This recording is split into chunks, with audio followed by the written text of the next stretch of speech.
Slug number 1 comes from Mr. Ed Martin. Mr. Ed Martin is a professional fire chief, has served in various firefighting departments. He has several degrees in this technology and 35 years of experience in the field. He is the curator, developer of firefighter professional training programs.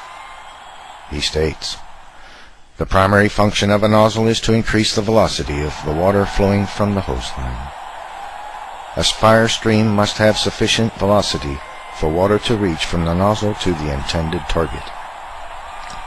The simple equation illustrated in Figure 2 is essential to understand nozzle design and performance. Flow rate, the quantity of water from a nozzle, is dependent on the area of the opening and the velocity of the water being discharged for a given size opening. The greater the velocity, the higher the flow rate." He states also, as indicated in the equation Q equals AV, flow rate is relative to velocity and to the size area of the nozzle orifice.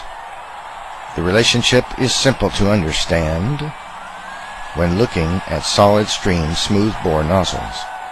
Nozzle pressure translates to velocity at the tip. For a given size tip, increasing nozzle pressure increases velocity and thus the flow rate from the tip. For example, a 1 1/4 inch tip will flow 317 GPM at 50 psi. Increasing the nozzle pressure to 80 psi increases the flow rate to 401 GPM. The flow rate can be varied by changing the size of the tip, the nozzle pressure, or both.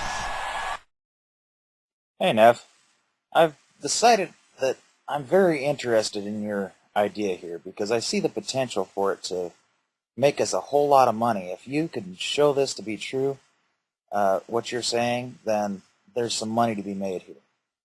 I'll explain why. On top of that, an experiment is worth a whole lot more than a million words.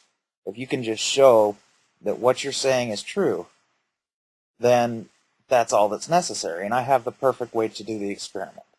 Now, what you need is a 2-liter bottle, a hose, a nozzle, and some duct tape.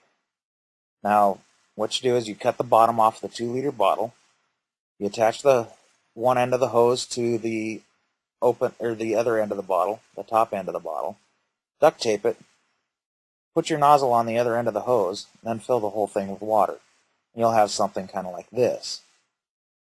Now, if what you're saying is true, you should be able to do something like this if you move the nozzle down. And that would be quite interesting. There's a lot of money we could make with this, I'm telling you right now, so you should do this.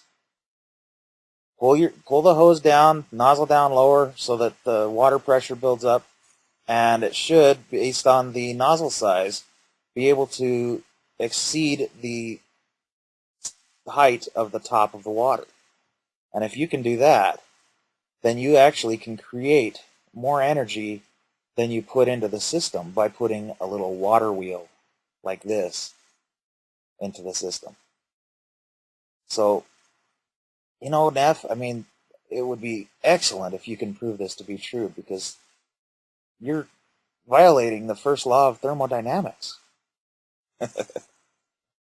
Have fun, Neff.